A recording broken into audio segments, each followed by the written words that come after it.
wanted man, for reasons you won't understand. Prices on my head like 100 grand, cause I'm on it dead or alive. You would've thought I was whipping and pushing and selling this dope. The way that they tell me to get out of town and they aim for the throat. They trying to ghost your boy, they pulling the gun out the holster. But I'm doing me like I'm posted, yeah. You're smart, out here like the Wild Wild West. Shorty right there with the wild wild dress. They tell you could be more if you show less. Hold up, I've been around the block a few times. Instant Web Celeb is here to help small business owners and entrepreneurs grow their online social following and garner more traffic and engagement to their accounts. Whether you're an entrepreneur, run an online blog, or simply want to grow your profile, we will market your social media account and help you build your online presence by gaining you more followers and likes on all social media sites. Visit instantwebceleb.com today to see instant growth to your social media profile and use coupon code WEBCELEB for a 10% discount. Become the next instant web celeb now. instantwebceleb.com. Welcome, guys, to another episode of the Level X Podcast. As always, I'm your host, David. And my name is Jesus. My brother Jesus right next to me. Guys, it has been... I don't know how long it has been, but I have missed you guys, man. I have missed the listeners, and I'm just glad that I get to actually be on here with you guys and actually finally be back once and for all. I was locked up. Locked up? No. Akon. All jokes aside, man, I just missed being on here, being able to provide content for you guys. But without further ado, guys, we have a lot of things to cover today. Hopefully you guys enjoy the content. So if you guys are listening, whether if you're working somewhere or you're actually doing work while listening to this, or just chilling back, relaxing, just listening to this, I just want to say thank you.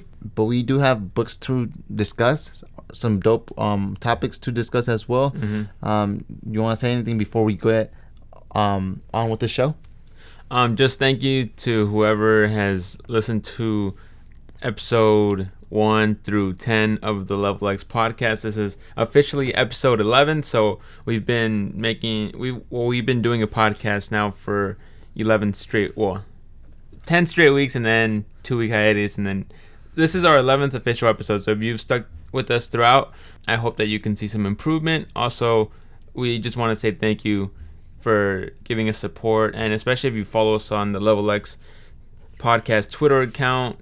And if you guys don't, let me just get that plug real quick. Yeah, plug it. That is, if you guys are on Twitter, you guys can follow us on our official Level X podcast at LevelXPodcast. So that's all spelled out, Level X, the letter X, obviously, and then podcast. So Level X Podcast. And that's just additional content aside from whatever topics we discuss here. So we post all kinds of links there that will help you throughout the day. Also motivational tips, quotes, anything that'll help you get through the week. Yeah, man. And, I follow it too with my personal Twitter account. And that is actually one of my favorite Twitter accounts that I follow. And I'm not saying that just because I run it. But but if I didn't run it, I would enjoy it as well. That's what I'm saying. All right. Without further ado, David, let's get to what the people came here for, man. Yeah, man. You've been teasing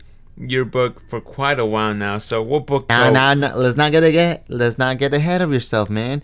I haven't teased this book.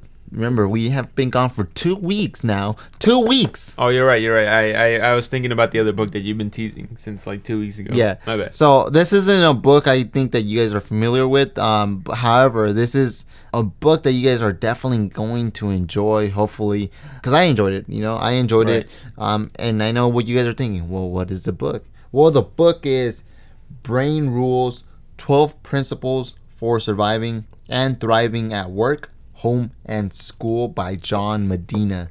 Now, before I get into the review, what's the book we're gonna be reviewing for you, man?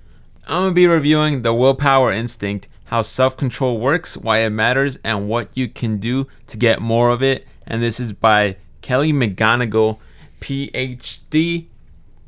Yeah, so that's it. Dr. Kelly McGonigal, man. I actually had that. You just had the ready. audacity to just butcher a name like that. That's what you already starting this podcast with disrespectful. Well, this is actually an improvement because Why? prior to this, I actually never remembered the authors of any of the books I've read. So I can't prepare at this time. That's an upgrade for me. Disgrace, that's what you are.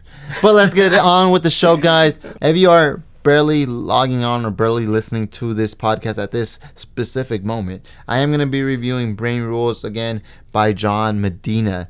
Now, this book, if you guys don't know, it basically deals with the brain, as you guys probably can Tell from the title. yeah, by the damn title, Brain Rules. Now, this is my first book on brains, man, and it actually reminded me, or took me back in time to when I had my first biology class When back you in were high a young school. lad. You know, I was a young lad. I didn't know anything about the human body. Little you know? boyo. So this book actually took me back, back in time into learning more about the human body, more specifically the brain. Yeah. So John Medina, if you guys don't know, man, this guy is, just by him writing this book, you can already tell that this guy is a genius. So he basically gives you 12 principles, basically, or 12 brain rules that deal with the brain. So it's kind of like a very, very informative book. Besides all the other books that I have been discussing on here or reviewing, they're more on the self help or self-improvement category. But this book, while it still falls under being, I guess, implemented into your life so you can better use your brain, you can say, I don't think it necessarily falls under that category of self-help, So it was my first book this year where it was more about information, more interesting, and nothing to do with building businesses or marketing or networking, more just on a specific topic. And I think that's what I enjoyed. I randomly picked this book out of my reading list, and I was like, okay, well, let's get on with the show. And I read it, and I thoroughly enjoyed it, man. Now, I'm not gonna bore you guys with giving you guys all the 12 principles, because that, we're gonna be here all day, man. Yeah. But I'm gonna tell you the 12 principles, easy, in a minute, and then I'm gonna talk about 2 main principles that I think correlate with our podcast, if you let me, of course, Jesus. Go ahead, man. All right, man. So let's first start with the author. So Dr. John Medina is a development molecular biologist that he basically focuses on the human brain development and genetics. So this book, while it does, like I said, doesn't fall into the self-help, since it is more informational and scientific. Like, he starts off this book saying that he had to go through, because it talks about a lot of information, and it also talks a lot about case studies, a lot of different studies that doctors did, not him. So it brings a lot of the real world and the things that are happening out in the real world in the brain development field. So he says that he actually had to put this book into like the scientific journals. And if you don't know about the scientific journals, I think you submit your findings or your research to this basically field of pure scientists. And these scientists aren't just like your average day elementary school scientists. They're actually, out there in the field doing actual work. They're actual doctors with PhDs, doctorates, just all types of cool shit. So he actually had to submit all his research and his findings into the scientific journal community just to get it approved before he actually can publish it. So that basically means that he has all his shit backed up by other people. Now, the 12 principles, let's just get into it, man. The 12 principles start off with first, evolution, or survival, you can say. So, if you guys didn't know, the human brain evolved too. Just how us as a species evolved, the human brain was, kind of shit in the beginning till now. So it basically evolved.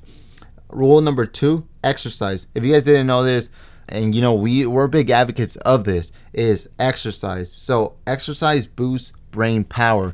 We're big advocates of going to the gym, because I think that's where it starts, man. If you go to the gym and you use your willpower to just go every single day, you're going to start seeing changes in your brain, and you're going to start feeling great, because the brain releases these types of chemicals in your brain, and it goes all into the book. So if you're interested in the book, follow us on the LevelXPodcast. I'll link you guys to it. Or if you're on YouTube. Link is down below. Third rule is sleep. Sleep well, think well. Self-explanatory.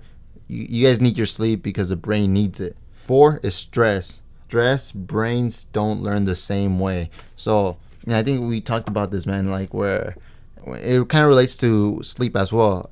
I feel that if you're stressed and you don't get a good night's sleep, and someone, because you're studying for your final or whatever, and someone isn't that stressed out about it but sleeps well, I think they will outperform you. And the book talks about this as well. Rule number 5, wiring. Every brain is wired differently. So even though we're brothers, our brains are definitely different. Even with twins, man, the brains are different. Number 6, attention. We don't pay attention to boring things, obviously. So if you guys still are using PowerPoint, get rid of them, please. Rule number 7, guys, memory. Repeat to remember. Rule number 8, sensory integration. So our brain stimulates more of the senses. So it uses its senses to get a better understanding of the world. Rule number 9, vision. Vision trumps all other senses. Vision is better than all your other senses. There's actually a theory saying that all the other senses are basically depleting in our genes. So that means, our nose compared to like dogs or some shit is atrocious, and they're only getting worse. So I don't know in the future if we're not going to have any more senses besides our vision or some shit, but it's weird. Number 11, or actually number 10, my fault. Rule number 10, music. Study or listen to boost cognition. Number 11 and 12, and these are the topics I'm going to be talking about briefly. Not too much because I don't want to bore you guys. But the last two brain rules. Rule number 11 is gender. Male and female brains are different. Now, this kind of correlates if you guys listen to our other podcast or my podcast when I reviewed Men Are From Mars and then Women Are From Venus, which was cool, man. Just seeing how both of these two books correlate it was badass to me, man. So I definitely enjoyed that chapter, which I'm going to be reviewing here in a little bit. And then last rule is exploration. We are powerful and natural explorers. So I'm just going to dive into the chapter 11, or brain rule number 11, man. Gender. Now, this chapter was very interesting to me because, like I said, I did read that book, Men Are From Mars, Women Are From Venus. So I definitely had a better understanding about the two different sexes. Now, this book, I like how it starts off because it gives you 3 quotes from all types of different periods of time. There's like a quote from Aristotle where he's basically mocking women, saying how they're basically weak men in real life, that some shit happened in biology that they're actual men, but they're like weak without like dicks or some shit like that. Sounds basically fucked up, man. I know. And then after that it goes to Martin Luther, the guy that went against the church or whatever. How he talks about how they're like illiterate or some shit. And then the last one is, I think, it talks about I think Larry Summers, the president of Harvard. Yeah. How he, back in, I think, 2005, he released an article saying that women students that score bad on their math and science tests, that we shouldn't blame them, is because due to their biology that they're meant to underperform men or whatever. And then he got fired. And so I like how he starts off with that, but he goes into basically saying how women use a different side of the brain that men use, and that's why they're a little bit different. And that's why we as men, when it comes to like attention wise or like memory and all this shit, we're more kind of, we don't pay attention to the details of shit. So the girls, they're more attention detailed oriented. Yeah. So they're a little bit more good with memory. They're better than us when it comes to memory. They're a little bit more emotional. That's why they're kind of perceived a little bit more as emotional. So just a bunch of cool shit that adds on to my knowledge when it comes to like the opposite sex or whatever. And it talks more about also when it comes to like biology. It talks about the X and Y chromosome, and it was just really informational, man, and informative. So I definitely enjoyed that chapter. And if you guys want a little bit more understanding about the opposite sex, I know that John Medina actually created this entire website on the book itself, on each specific chapter, because it kind of correlated with, like, I think chapter like 6 or whatever, or chapter 7, where we don't pay attention to boring things. So he actually created like an entire like video series on the actual book itself, which is really, really dope. And then the last chapter is exploration. I like how he ended it off with this, because at the end of the day, man, he kind of brings it back to society, how society likes telling you, well, no, you're supposed to be sitting in a cubicle like from 9 to 5. This is kind of where you belong now in society. But us as human beings, we evolved to how we are now by exploring, man, by being outside in the wilderness and surviving every single day, and, you know, just doing all this cool shit and walking like 12 miles a day. So he's saying that at the end of the day, we have to keep feeding that exploration side, that no matter how much society tries to bring you down and put you like in a cubicle, that you have to not let it override your curiosity and your freedom. Because at the end of the day, that's what, if you every single day, if you know, actually put importance into your curiosity, that it can override what society says or whatever society is telling you, and eventually you're gonna go out and explore and maybe change the world. So I like that about how he ended the book. Overall, it was a great book. Like I said, 12 chapters or 12 rules, but I like how at the end of the day, at the end of each chapter, he summarizes it, but he also concludes it by saying how you or society or the world can implement it into their work, home, or school. So he talks about different ways you can implement each chapter into, you know, everyday life, and how he wishes people could or society can implement it into their schoolings and shit like that. Overall, if you guys are interested into like reading about like biology, sciences, or the brain, definitely pick this book up. I rated it. I usually don't rate these books on here, but besides the recommendation, I rated it like a 7.3 out of 10, only because it was my first informative book, you can say. But I wish it could have been a little bit more, I don't know, funnier, I guess, or a little bit more entertaining, because there was some moments where he's talking kind of about different type of molecules and different types of chromosomes or different types of chemicals, and it brought me back to like when I had to study for those type of, you know, tests. But overall, he does try to keep it interesting, keep it a little witty, entertaining. So overall, like I said, 7.3. That's better than average. So if you guys are interested into brains or seeing how you can better use your brain, definitely pick this book up, John Medina, Brain Rules. Before we move on, have you already tried implementing any of the things you learned in the book? Well, I did barely finish this book, I don't know, like less than 12 hours ago. So I don't know how you want me to implement that, man. Like every other chapter. But I definitely, it's definitely cool just seeing. I don't think I'll be implementing any of the actual content, but I know that I am definitely going to keep some information on here about the different way, the way the brain works. So okay. basically you can definitely implement it. The only way that I see that in my life that I can implement this is either by just remembering some of those brain rules, just in case I forget, oh well, I need sleep, or how powerful stress can be. Yeah. And the other way is obviously when I have a child, because if you guys didn't know, John Medina did write a follow-up book, Brain Rules for Babies, I think it's called. So he writes an entire different book, basically the exact same thing, but just on babies and how their brain development works. So I think he kind of touches on that in this book, which is something that I can definitely use, you know, when I'm a dad or whatever. But that's like in 10 years, so hopefully I remember. Overall, guys, hopefully I didn't butcher that review or whatever. 7.3 out of 10.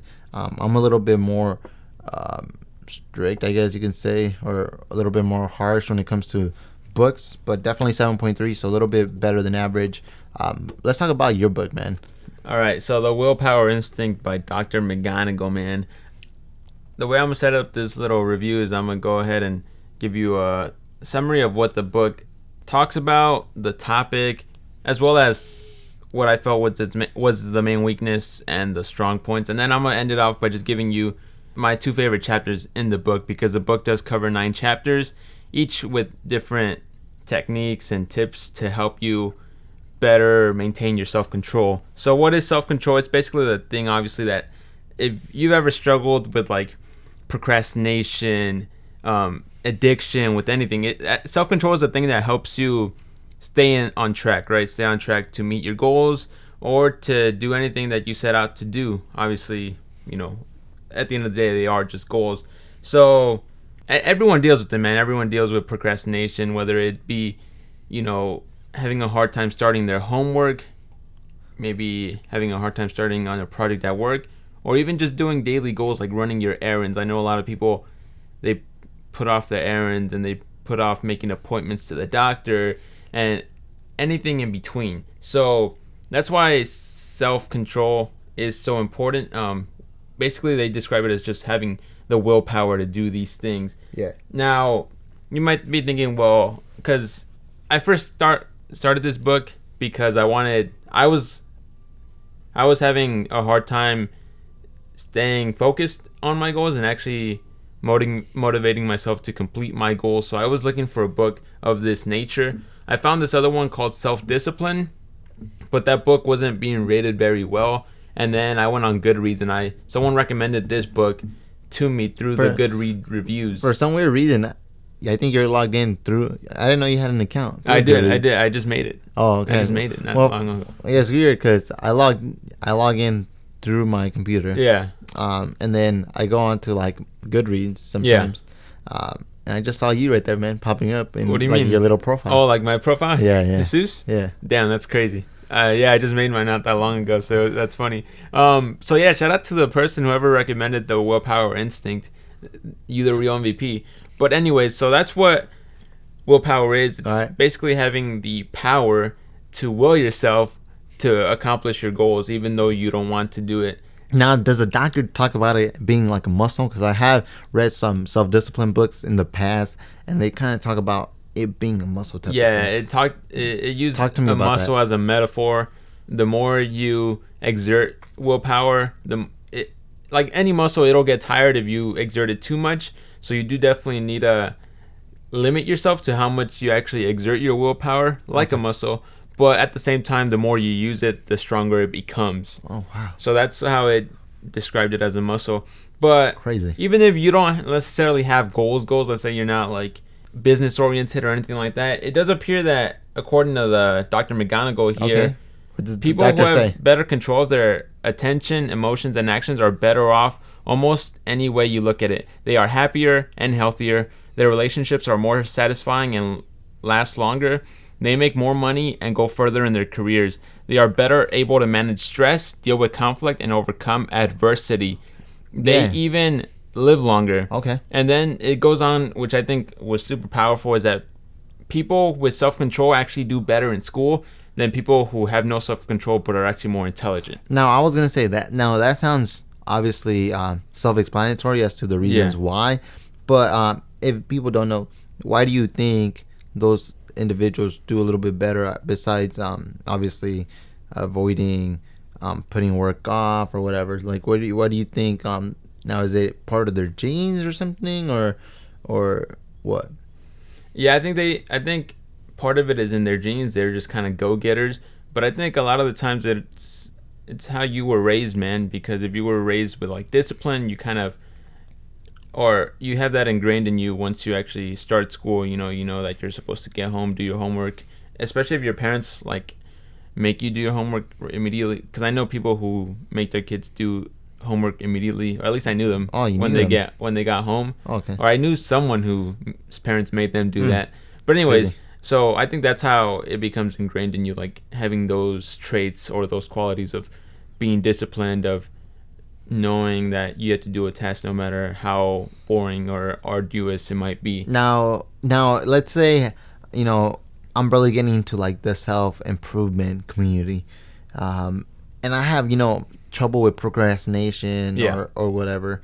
Now, is this a great book, introductory book into this realm of developing my willpower, or is this more of a for like I don't know, more advanced? This is readers? this is both, man. So Dr. McGonagall, actually, I don't know what school or university she taught at, but this was actually a class. She taught a class, and I didn't know they do these types of that's classes, how man. I know. That's crazy, because I wish I would have been at that university. This is an amazing class if she still has it going on, which I'm not sure if I think does. she died, no? Oh, well, hopefully not, man. Regardless, this was a class, and that's where the book was derived from. A lot of people, people love that class, dude, which of course I have no doubts that they did. So she decided to turn her class, which was like a 12-week course, into a 10-chapter book, and that's kind of how the book is laid out. Every week you're supposed to kind of read a chapter and then implement that chapter throughout the week. I read it like in a week, so I got it all. I kind of binged on that information. But getting back to the book, man, ultimately willpower comes down to, because they say your brain is kind of made up in two parts.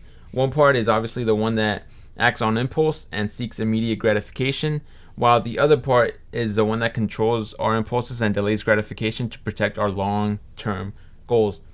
And then there's actually 3 parts to willpower. So there's the I will part, and the I will is the one that makes you do what you need to do even when you don't want to. So it's like, I will complete this by this time, or I will make sure to pay my taxes on time.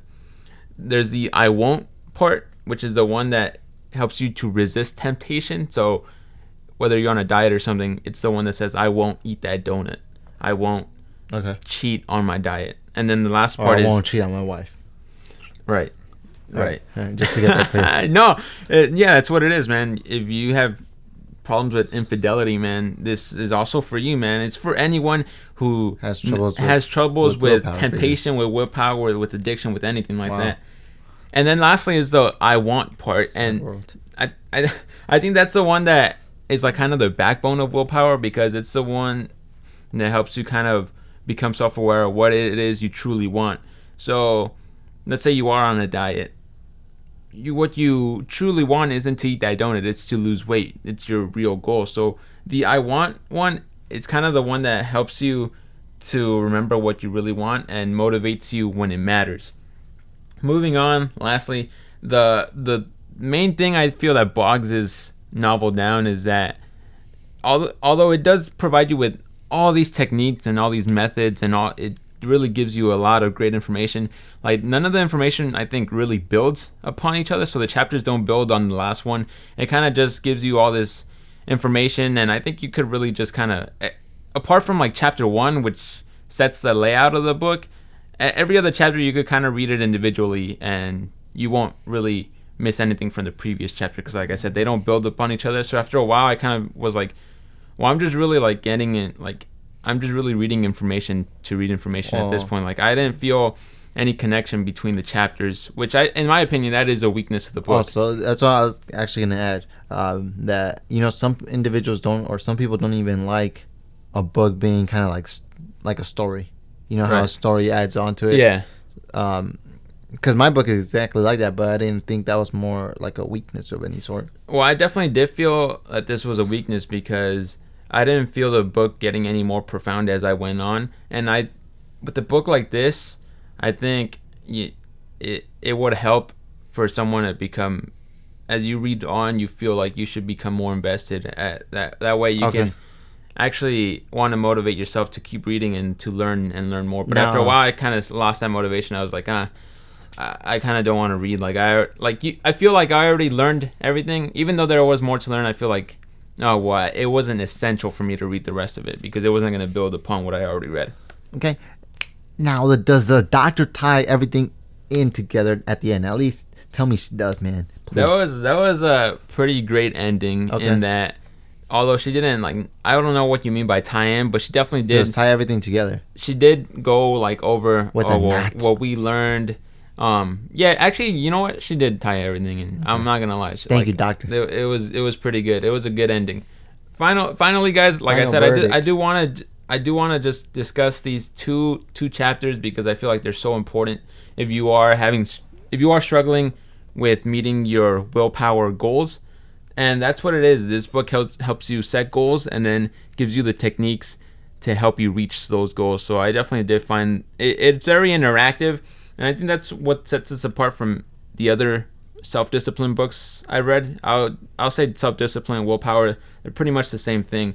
And it's that this book describes not only what you can do to reach the goals, but it also describes why and how you lose control. So throughout, like, it gives you one big goal to set in the beginning of the book, which I did because I was, like I said, very invested in this book. Cool. Because I really did want to improve myself. So it helps you set one big goal that you want to reach throughout the 10 chapters.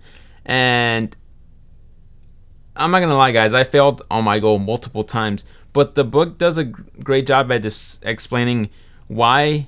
Well, in my opinion, it did a great job at explaining why I failed and how I can improve upon it. And that was just really important because the first time I failed on my goal, the very next chapter was on why I think I failed. So for example, the book talked about stress, and I think when I did fail upon my goal, it was because I was very stressed out. So it was just cool. Just a little tidbit there. Getting on to the chapters that I want to talk about. Chapter 5, it talked about how our brains mistake the promise of reward for a guarantee of happiness, so we chase satisfaction from things that do not deliver. It talked about this drug in the brain called dopamine. And dopamine, while a lot of people think it's happiness, it's actually not really happiness. It's just kind of your brain trying to tell you, if you go down this path, it'll give you happiness. So, for example, going back to that diet, let's say you see a donut in front of you. Once you see that donut, let's say you haven't eaten sugar in a long ass time. Once you see that donut, the dopamine in your brain will just kind of fire off. Those neurons will fire off, and your brain will pretty much be telling you, or that the dopamine will be telling you, if you eat that donut, you'll be happy. It's not necessarily saying that donut by eating it, you'll be happy, but it's kind of telling you, pushing you in that direction, like, trust me, if you eat that donut, you will be happy.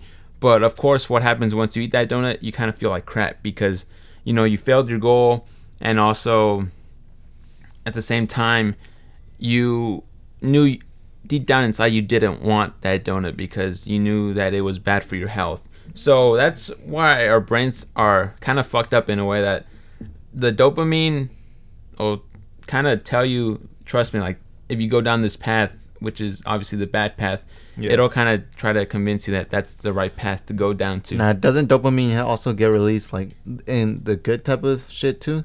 Even though it is mostly in those situations? Definitely, it definitely does help, man. But it's just knowing when, like, the book talks about self-awareness so much, so it's really about knowing yourself.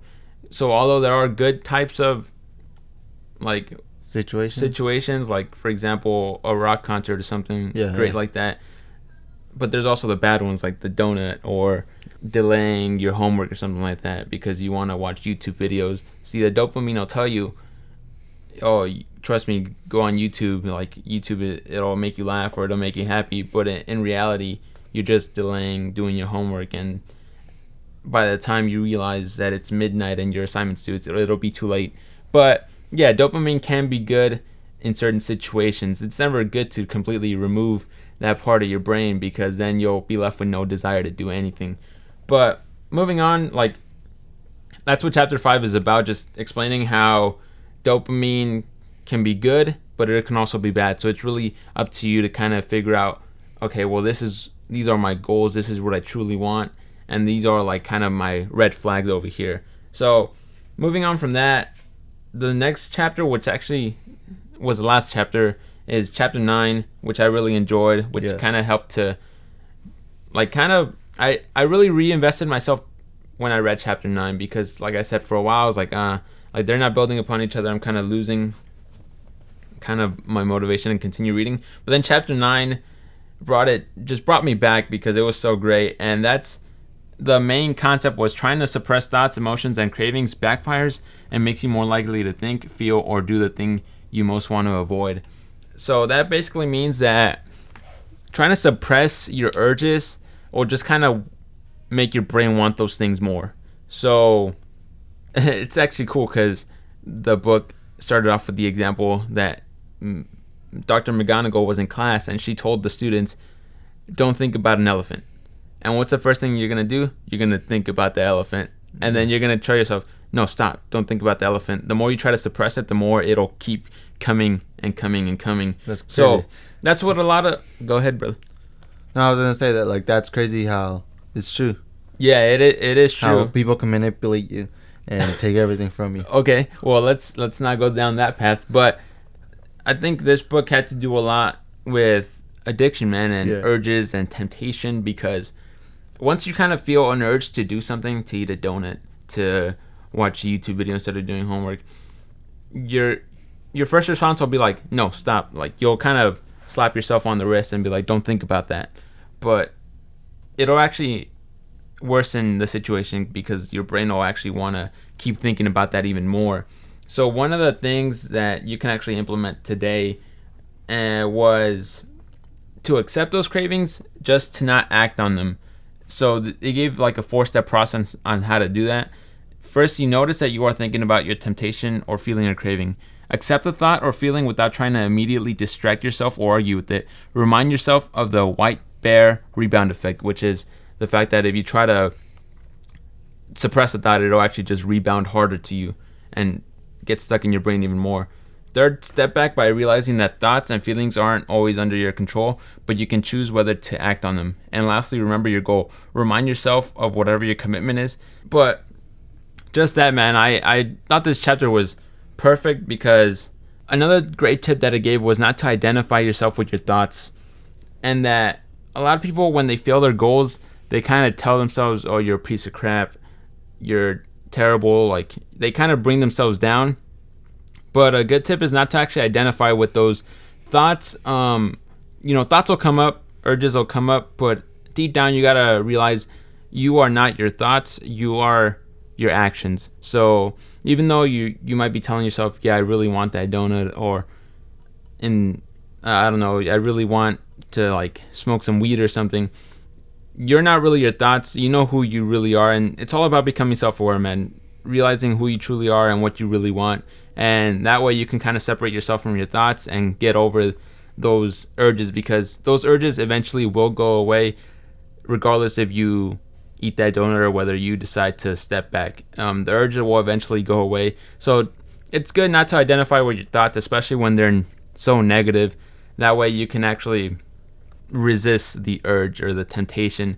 Last thought before I go, I did just realize that I missed something very important in chapter 5, which was never put yourself down if you ever fail a goal, man, because that's what dopamine kind of does. It's kind of like a double, whatever. It's just really bad, because if you put yourself down, you're gonna be in a shitty mood, and that's what dopamine does. It's trying to get you out of a shitty mood.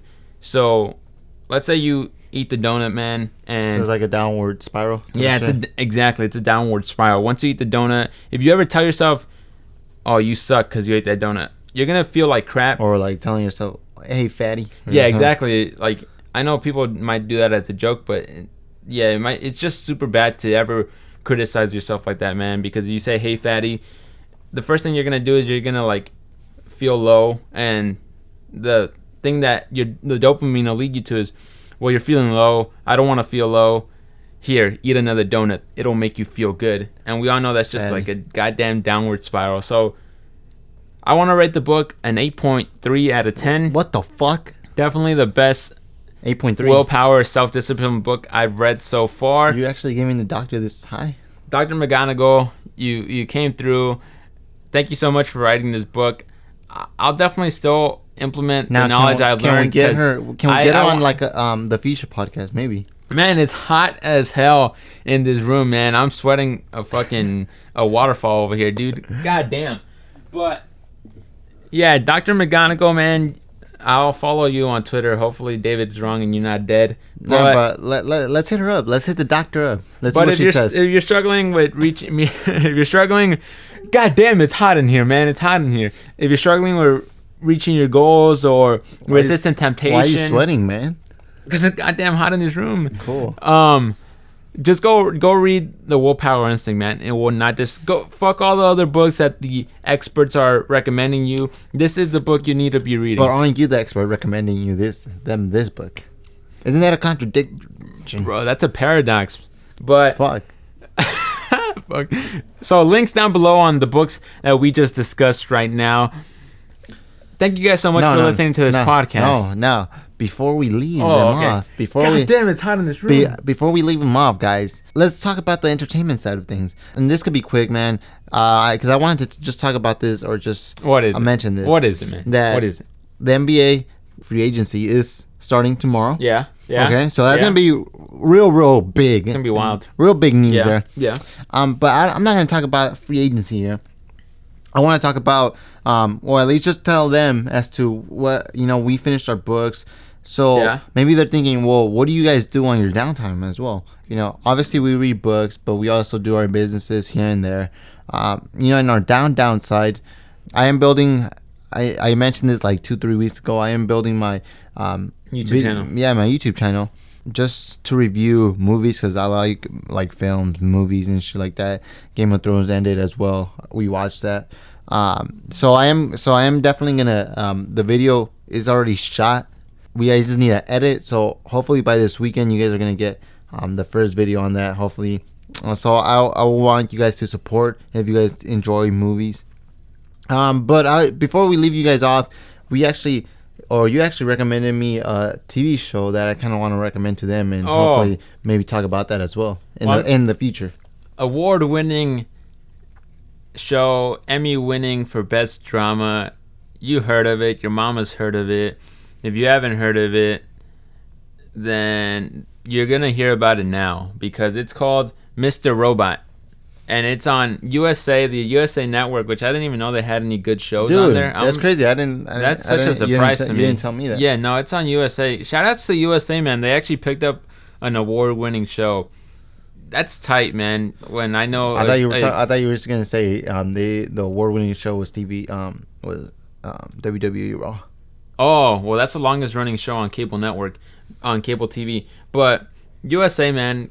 I thought you guys were such a shitty network aside from WWE, but Mr. Robot, what a come up, man. Yeah, definitely. So if you guys are looking for recommendations for like a TV show, definitely watch it. Jesus recommended it to me. I went online, just bought it. Yeah. And then we watched the first episode. We're gonna crazy stuff, man. It's really good, man. That's all I wanted to say. I just want to recommend them the books, the shows. Besides that, I'm excited for it. Free agency tomorrow. I don't know if you want to tell them anything. I mean, I think we're good. Well, no, man. I have nothing else to really discuss. It's our first episode back. So shit's a little rusty. I'm not gonna lie, guys. On Sunday we actually tried to film an episode, like a 10.5 kind of thing, and it went so goddamn horrible. More horrible than this. It was way more. Let's say this is like a 10 out of 10. That thing was like a 0 out of 10. I'm not even gonna lie, guys. That shit was awful.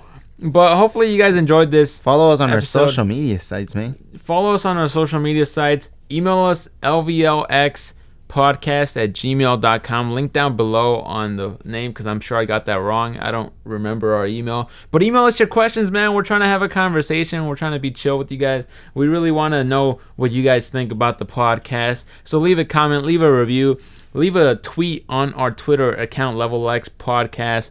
On Twitter, we post nothing but the best. So follow us there. Thank you guys so much if you're listening to this. We'll see you guys next week. We love you.